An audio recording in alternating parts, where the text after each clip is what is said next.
जरूरत से ज्यादा मत बोलो। संजय जी आप गली गली में शोर है। संजय जी नरेंद्र मोदी चोर है। कोई बात रिकॉर्ड पे नहीं जाएगी। नरेंद्र मोदी चोर कोई है। बात रिकॉर्ड पे नहीं जाएगी। आप लोग घास छीन रहे थे क्या? आपकी सरकार घास छीन रही थी क्या? कैसे आ गए भाई यहाँ पे? अगर जेल वेल की बात करोगे ना, जिस दिन सत्ता परिवर्तन होगा एक भी आदमी बाहर नहीं दिखेगा। ये धमकी देने की बातें मत करो। हिम्मत कैसे हुई आपकी? हिम्मत कैसे हुई आपकी?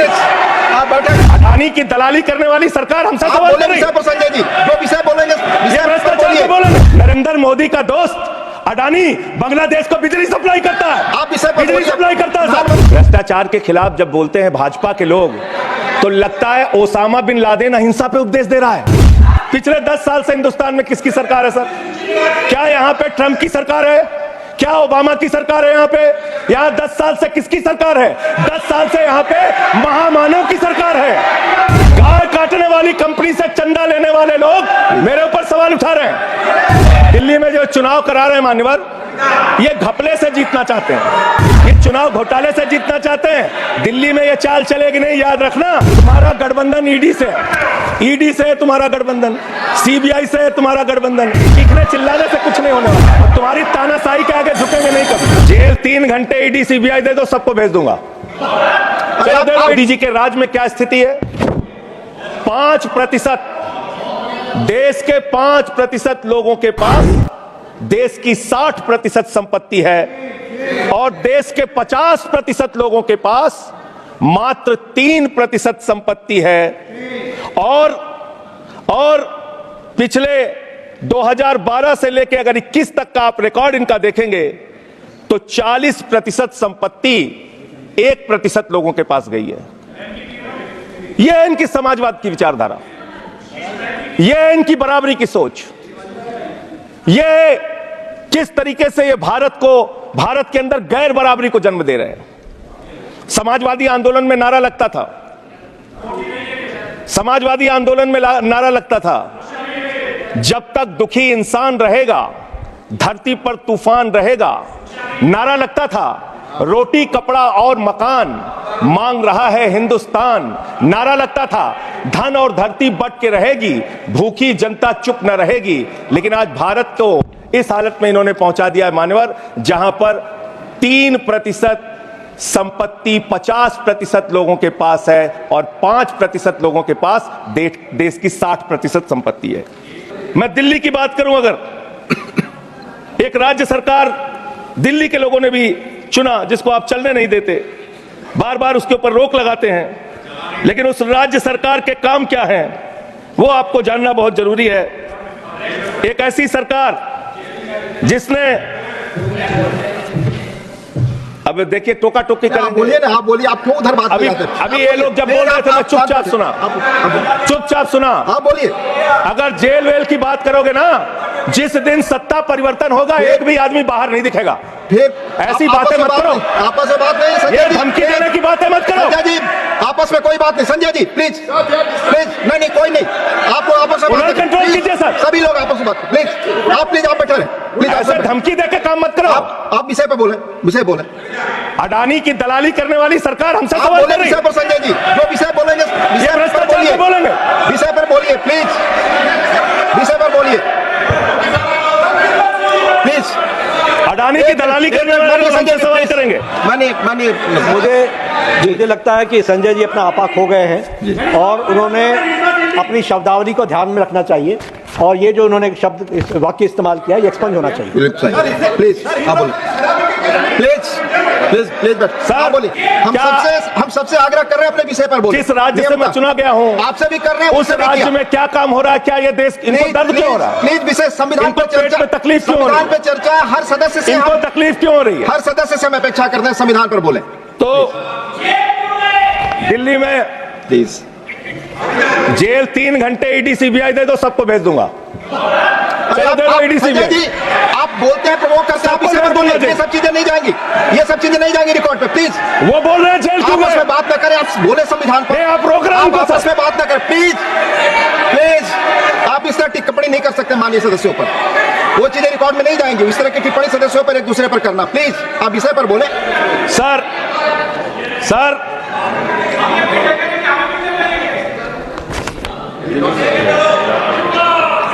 तीन सर आप ही का चेहरा दिख रहा है सर। नहीं, मेरा चेहरा नहीं, चेहरा आपका दिख रहा, बोलिए तो सर आप बोलिए। ये लोग भ्रष्टाचार के खिलाफ जब बोलते हैं, भ्रष्टाचार के खिलाफ जब बोलते हैं भाजपा के लोग, तो लगता है ओसामा बिन लादेन अहिंसा पे उपदेश दे रहा है। ये भ्रष्टाचार के खिलाफ बोलेंगे। 3,02,000 करोड़ रुपए का ठेका इन लोगों ने इलेक्टोरल बॉन्ड के नाम पे लिया सर। 3,02,000 करोड़ रुपए का ठेका इन लोगों ने इलेक्टोरल बॉन्ड के नाम पे बोलिए विषय पर प्लीज सर, विषय पर बोलिए सर। जो आप मालूम है कि विषय पर बोले। गाय काटने वाली कंपनी से चंदा लेने वाले लोग मेरे ऊपर सवाल उठा रहे हैं। आपस में बात नहीं, गाय काटने वाली कंपनी से चंदा लेने वाले लोग, प्लीज ये मंत्री का है। आप विषय पर बोले संजय सर, ये हमारा टाइम खाने की कोशिश कर रहे हैं। दिल्ली के अंदर चुनाव होने जा रहा है। चुनाव भारत के संविधान का एक बड़ा पर्व माना जाता है। संविधान ने हमें ताकत दी, अपने हिसाब से विधायक चुनिए, अपने हिसाब से सांसद चुनिए, वही मंत्री बनता है, मुख्यमंत्री बनता है, प्रधानमंत्री बनता है। दिल्ली में चुनाव क्या हो रहा है? दिल्ली में कैसे चुनाव कर रहे हैं लोग? ये महाराष्ट्र और हरियाणा का प्रयोग, चुनाव घोटाले का प्रयोग दिल्ली में करना चाहते हैं। और वो कैसे करना चाहते हैं? कैसे करना चाहते हैं? ध्यान से सुनिएगा सर। दिल्ली के अंदर ये चुनाव घोटाले की मैं रिपोर्ट लेके आया हूं। ये रिपोर्ट आज पूरे देश को पता होनी चाहिए। दिल्ली में जो चुनाव करा रहे हैं मान्यवर, ये घपले से जीतना चाहते हैं। शाहदरा में भारतीय जनता पार्टी के एक पदाधिकारी ने 11,008 वोट कटवाने की अर्जी दी। जनकपुरी में भारतीय जनता पार्टी के 24 कार्यकर्ताओं ने 4,874 वोट कटवाने की अर्जी दी। तुगलकाबाद में भारतीय जनता पार्टी के 15 कार्यकर्ताओं ने 2,435 वोट कटवाने की अर्जी दी। मानिए संविधान पर क्या चुनाव के बारे में बोलना प्लीज आप बैठे प्लीज। क्या संविधान के अंतर्गत चुनाव नहीं होता सर? आप बोले सर, चुनाव के बारे में बोलना गलत। हाँ तो ये आप गायब। I am not leader of the house. I am not house. नहीं सर, ऐसे आप तो फिर ऐसे लोग करेंगे। मिनट आपको समय दें, आप देखिए लीडर ऑफ द हाउस।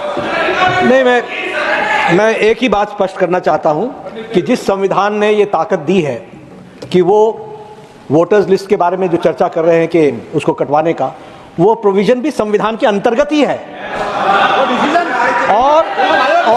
और उसमें देखने वाली बात यह है कि ये इतने दिन सत्ता पे कहीं रोहिंग्या और बांग्लादेशी के वोटों पर तो नहीं बने हुए थे।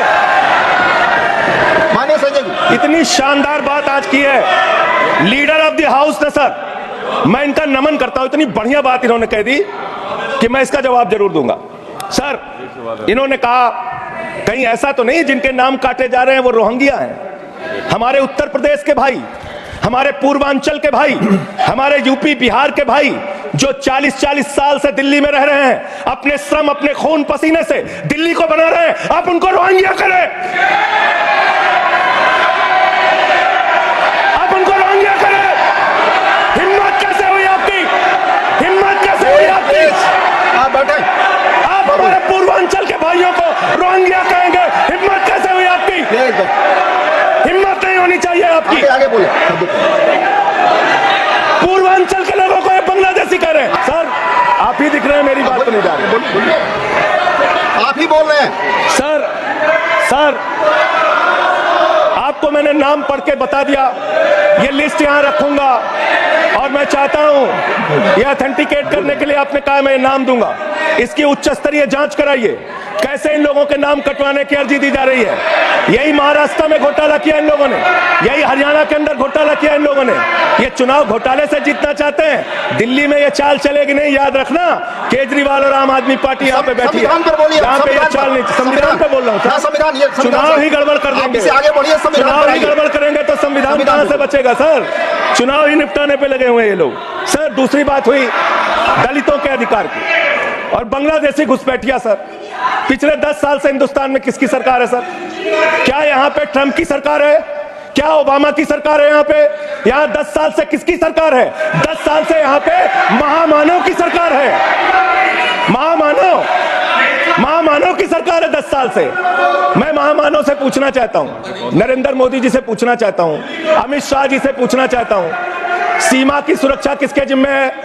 अमित शाह के जिम्मे है। सीमा किससे लगती है बांग्लादेश की? त्रिपुरा से लगती है, आसाम से लगती है, बंगाल से लगती है।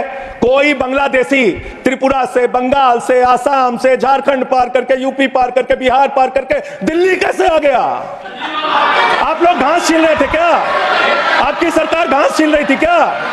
कैसे आ गए भाई यहाँ पे बांग्लादेशी? और 10 साल में 10 बांग्लादेशी घुसपैठिया दिल्ली से भगाया हो तो उसका नाम बता दो, उसका नाम बता दो। 10 साल में 10 बांग्लादेशी घुसपैठिया दिल्ली से भगाया हो तो उसका नाम बताओ ना। राजनीति क्यों करते हो? नरेंद्र मोदी का दोस्त अडानी बांग्लादेश को बिजली सप्लाई करता है, आप विषय पर बिजली सप्लाई करता है। प्रधानमंत्री पर आप नहीं, प्लीज। हमको ज्ञान बता रहे हो। मैं एक बात इन लोगों को समझाना चाहता हूं, दिल्ली चुनाव में आ रहे हो, शांति से आना, एकदम शांति से आना। यहां पे अगर गंदी राजनीति की, हिंदू मुसलमान किया तो हमने दिल्ली वालों को सिखा दिया है। जब तुम कहोगे हिंदू मुसलमान, वो कहेंगे स्कूल अस्पताल, स्कूल अस्पताल, स्कूल अस्पताल। आपको मैं बताना चाहता हूं, यहां किसी भी तरह की तानाशाही और दादागिरी दिखाने की कोशिश मत करना। दिल्ली का